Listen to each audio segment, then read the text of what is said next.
Is that good? At my house. February 2017 Strip Club. Okay, now here you go.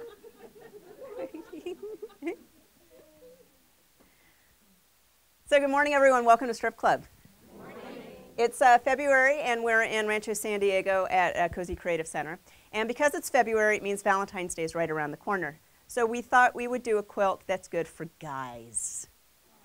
Right? Do you like it? Okay, the quilt I have behind me is called Overlay. And it's a fantastically easy pattern. And we picked prints particularly that we just felt would be a great guy quilt. So here we have Overlay. The strips are in sort of muted reds and greens and browns. And then we add a background fabric. You, of course, can see the background fabric is the white, but we also have a medium background in here. It's a little more subtle, and if you look right here, you'll see that this is a medium background. And now that you've seen the color, you might be able to see it reoccur throughout the quilt. You see? All right, so we have background. This background's actually not white. It is a bright gray.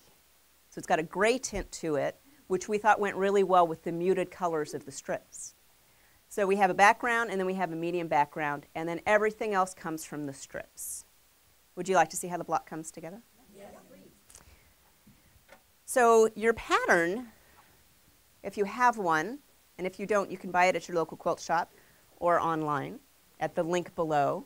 I've always wanted to do that in the YouTube video, at the link below. It's different sizes: table runner, lap, large throw, twin, queen, king. What we have on the wall here is the large throw. You see why I put the large in there. Large throw. It takes 40 strips. It is 6 blocks across, 7 blocks down. So the very first thing we do is flip to our directions. Our cozy patterns, we know you don't really like to read, so we make the graphics really easy to follow. We do, however, recommend reading all the words before you start sewing and then following the words along. So the first thing you're going to do is make a 4-patch, and in order to do that, we're going to take a light background fabric and a print strip to sew 2 of them together like this. Should measure 4.5 inches across. And then you're going to cut out segments. Segments look like that. Next thing we're going to do is the same thing. Oh, we'll make a bunch of those, sorry. Same thing with different fabrics, light background and then print strips. We will put 2 different segments together to create a 4-patch. Now you might not be able to see it because the background fabric is very similar color to the flannel board, but you have a 4-patch from here to there. That completes layer 1. Go have something to drink, something to eat, maybe some chocolate. Come back, now we're going to do layer 2. Layer 2 grows the block simply like this. We have that same 4-patch, and now on the top and on the right we have more background segments, and then the medium background up in the corner.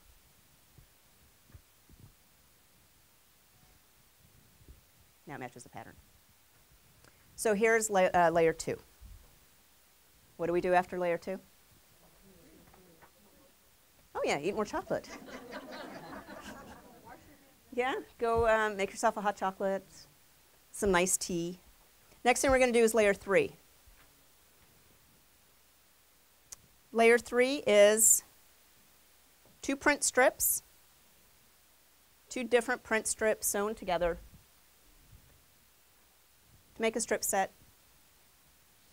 And then we cut those in half, or we cut those into segments and get various different segments like this.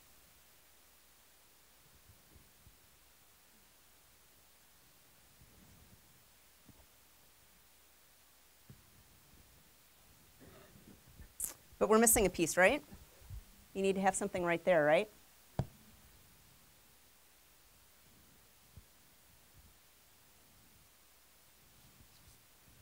That is layer 3. Now you finished your block. Do you see it? Do you see it in the quilt? Okay, so here is the block with all of the pieces. Remember, this is a medium background. I will show it to you in the quilt. Because the magic of this pattern is the way the blocks are twisted and turned. See, that's where it would be. Clearly different colors, but now you can see how the block is placed. And then, indeed, I'm not lying, that is your main block. Okay?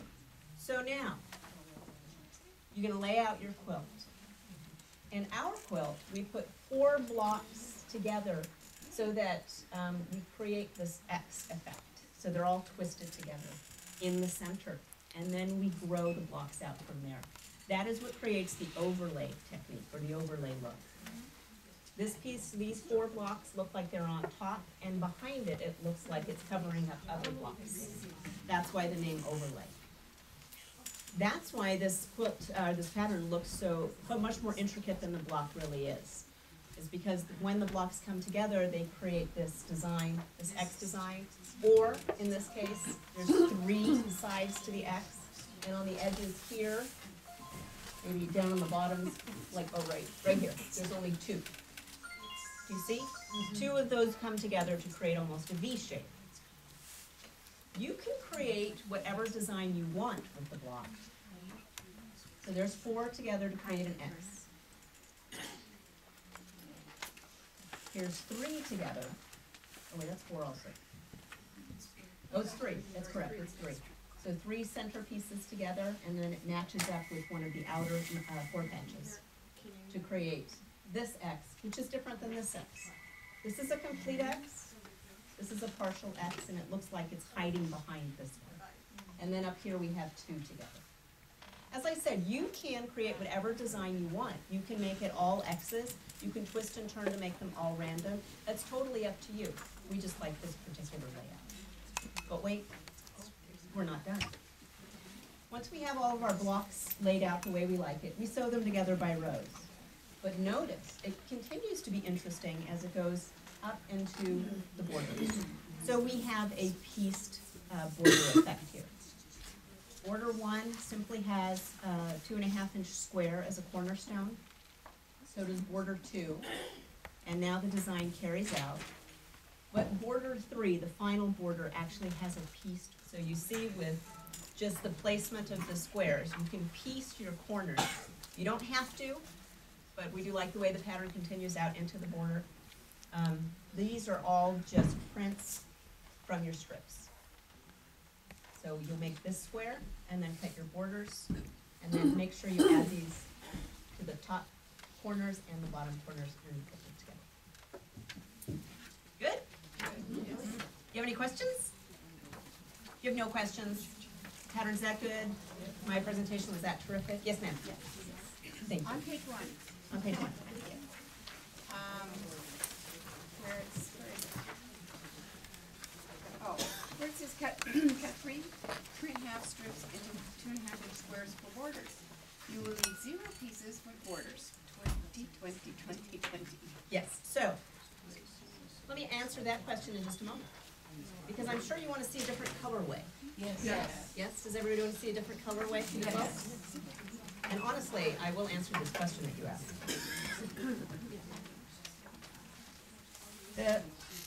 This colorway is for the smallest size we have in here. This is a table runner. It's a long table runner.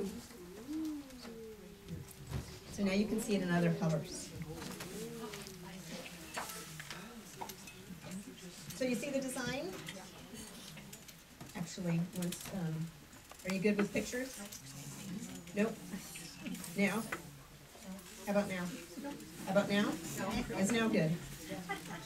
Okay. All right, I'm going to move it. So here, now you can see the center block.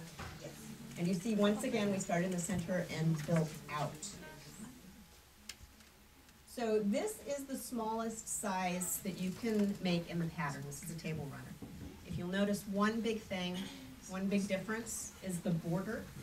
There is no pieced border here. It's just simple border 1. There's no border 2, no border 3, so there is no piece work into the borders. Which means when you read the pattern, you'll have directions that tell you to cut 2.5-inch squares for the borders for every size except this size. So that answers your question from before. Why in the instructions does it say 0 for that size and then 20, 20, 20. So there's no piece borders in this one. So here's our other colorway. Pretty? It's a bit of a puzzle. So when you put it together, sometimes, and our sample maker suggested this, take a picture. Because a photograph will show you if something is not right faster than your eyeball will. Have you ever tried this trick? Whenever you're laying something out, once upon a time, we used to sell, they were little vision things where you looked through it and it resized them into a much smaller scale. They were actually peepholes. They were that you put in your front door.